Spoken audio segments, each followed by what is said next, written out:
आपसे कोई आकर लाचार सा शकल बनाकर कहता है कि मेरा पर्स ट्रेन में काट लिया गया है, आप हमको 200-300 रुपया भाड़ा के लिए दे दीजिए, हम आपको ऑनलाइन ट्रांसफर कर देते हैं या किसी और दूसरे अपने दोस्त से खाते में आपके पैसा भिजवा देते हैं और आप इंसानियत के नाते उसकी मदद करने के लिए ये काम अगर कर देते हैं तो आपके अकाउंट में जितना पैसा था सारा का सारा साफ हो सकता है। अगर आप कहीं बाहर हैं, रेलवे स्टेशन पर हैं, बाजार में हैं और कोई अनजान शख्स आकर आपसे मदद मांगता है, एकदम रोता हुआ शक्ल बनाकर इमोशनल कहानी बताता है कि मुझे अपने बेटे के पास पैसे भेजने हैं, मेरी बीवी बीमार है, मुझको तुरंत पैसा भेजना है और मैं कैश लेकर नहीं जा सकता हूँ, आप मुझसे कैश ले लीजिए और इसके बदले हमको आप ऑनलाइन ट्रांसफ़र कर दीजिए। या कई बार होता है कि आप हमको इतना रुपया कैश दे दीजिए, बहुत ज़रूरत है, दवा दुकान वाला ऑनलाइन पैसा नहीं ले रहा है या कुछ बहुत ज़रूरी काम है, कैश के बिना नहीं हो सकता है और मेरे पास कैश नहीं है, एटीएम कार्ड नहीं है, आप हमको पैसा आपके अकाउंट से निकाल कर दे दीजिए और हम आपके खाते में पैसा ट्रांसफ़र कर देंगे या अपने दोस्त से, किसी सगे संबंधी से आपके अकाउंट में ट्रांसफ़र करवा देंगे।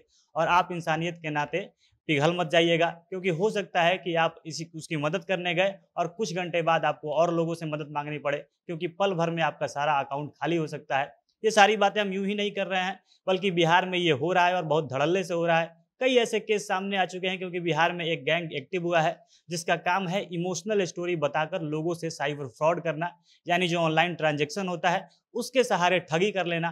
बिहार के पटना में इसी गैंग का एक आदमी गिरफ्तार हुआ है और तब जाकर इस मामले का खुलासा हुआ है और कई लोगों के भावनाओं से खेलकर उनको मूर्ख बनाया जा चुका है। उनका सारा पैसा उनके सामने लूट लिया गया है।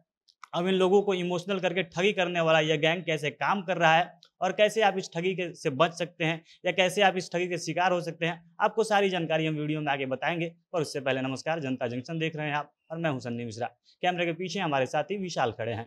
लोगों को अपनी इमोशनल कहानी, अपनी मजबूरी और लाचारी बताकर उनके पैसे उड़ा देने वाला एक गैंग सामने आया है। यह गैंग काफी दिनों से पटना में एक्टिव था और इसी गैंग का एक साथी अपराधी पुलिस के पकड़ में आया है।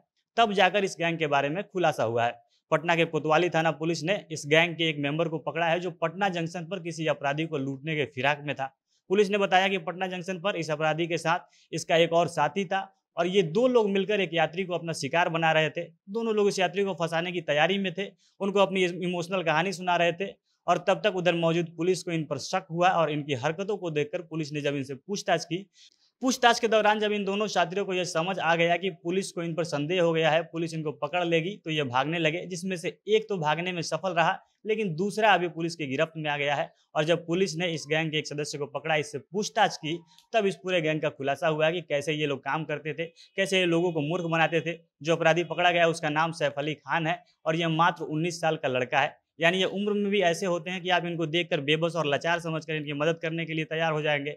इनकी बातों में आप आ जाते हैं। ये लड़का दिल्ली के बवाना के किसी झोपड़पट्टी का रहने वाला है और इसका सारा गैंग वहीं का है।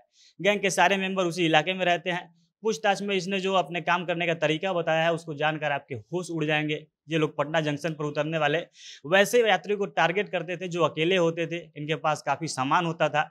जब ये लोग ऐसे किसी यात्री को देखते हैं तो गैंग का एक सदस्य उस यात्री के बगल में दूसरा यात्री बनकर बैठ जाता है, उनसे मेल जोल बढ़ाने लगता है, बातचीत करने लगता है।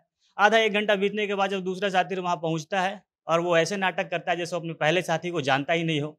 इसके बाद दूसरा साथी यात्री को कोई कहानी सुनाता है, यानी जो 2 लोग आपस में पहले से जानते हैं वो अनजान बनकर उस यात्री के पास बैठकर ऐसे बातचीत करते हैं जैसे ये सारा बात उस यात्री को सुनाई दे। आपस में एक दूसरे से अपनी लाचारी, अपना दुख शेयर करते हैं और इनका मकसद होता है कि जो तीसरा जो यात्री है जिसको ये लोग शिकार बनाने वाले होते हैं, वो व्यक्ति इनका सारा बात सुने और इन पर विश्वास कर ले। फिर इसमें से एक कागज़ में लिपटी गड्डी निकालकर कैश लेने के लिए और इसके बदले ऑनलाइन ट्रांसफ़र कर देने का आग्रह करता है। जो दूसरा शख्स होता है, जो सातिर था, वो जो पहले से मेल-जोल बढ़ा रहा था, वो यात्री को समझाता है कि ये बच्चा है, इसकी मदद कर देनी चाहिए। मेरे पास ऑनलाइन पेमेंट करने का साधन नहीं है, ऑनलाइन मैं ऐप नहीं यूज़ करता हूँ, मेरे पास एटीएम कार्ड नहीं है, आप कर दीजिए। या कई बार वो यात्री के मन को भाँप कर उसको लालच देता है कि ये छोटा-सा बच्चा है और उसके पास इतना कैश है, तो हम लोग इसको मिलकर ठग लेते हैं, इसका पैसा लेकर कम पैसे भेज देंगे। वो यात्री के मोबाइल से पेटीएम, फ़ोनपे, गूगल पे जैसे ऐप से ऑनलाइन ट्रांज़ैक्शन करने का झांसा देता है और कई बार एटीएम में ले जाकर पेमेंट करने के लिए कहा जाता है। इस दौरान दोनों साथी अपराधी उस यात्री के पेटीएम, फ़ोनपे या उसका एटीएम कार्ड का पासवर्ड या पिन ये सब देख लेते हैं और इसके बाद बड़े चालाकी से यात्री को बातों में उलझाकर उसका मोबाइल लिया जाता है और मिनट भर में उसके खाते से सारा पैसा ऑनलाइन ट्रांसफ़र कर लिया जाता है। इस प्रकार से यात्री को पता भी नहीं चलता कि उसका सारा पैसा कब गायब हो जाता है। वो पीड़ित यात्री हम में से कोई भी हो सकता है। यह गैंग इतनी सफाई से काम करता है कि ये लोग इतने शातिर हैं कि उन्होंने पुलिस वालों और सेना के जवानों को भी नहीं छोड़ा है। हाल में कोतवाली थाने और पटना जंक्शन का जो जीआरपी है, उसमें ठगी के ऐसे दर्जन भर केस सामने आए हैं। शिकायत करने वालों में एयरफोर्स, आईटीबीपी, आर्मी के जवान भी हैं। लगातार ऐसे मामले आने लगे, तब कोतवाली पुलिस ने पटना जंक्शन और आसपास का जो इलाका है, वहाँ का सीसीटीवी फुटेज खंगाला और इसके बाद जाल बिछाकर इन साथियों को पकड़ा गया है। दिल्ली के बवाना का यह गैंग देश भर में ठगी करता है।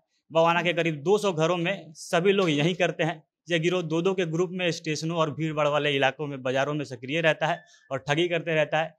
पटना में गिरोह के लगभग 6 सदस्य सक्रिय थे। इनका गिरोह सब्जी बाग स्थित एक होटल में कमरा लेकर रह रहा था और पुलिस ने वहाँ पर छापा मारा है, तो 6 एटीएम कार्ड और कुछ कागजात वहाँ से बरामद किए गए हैं। बाकी आपने अगर इस खबर को देख लिया है, तो अगली बार अगर ऐसा कोई लाचार व्यक्ति आपको दिखे, इस प्रकार से आपसे मदद मांगे, तो आप सावधान रहिएगा, वरना आपके मेहनत की जो कमाई है, आप पल भर में उससे हाथ गंवा सकते हैं। बाकी आपकी नज़र में भी अगर ऐसा कोई मामला आया हो, तो आप अपना अनुभव कमेंट बॉक्स में लिख सकते हैं। जनता जंक्शन देख रहे थे आप, बहुत बहुत धन्यवाद।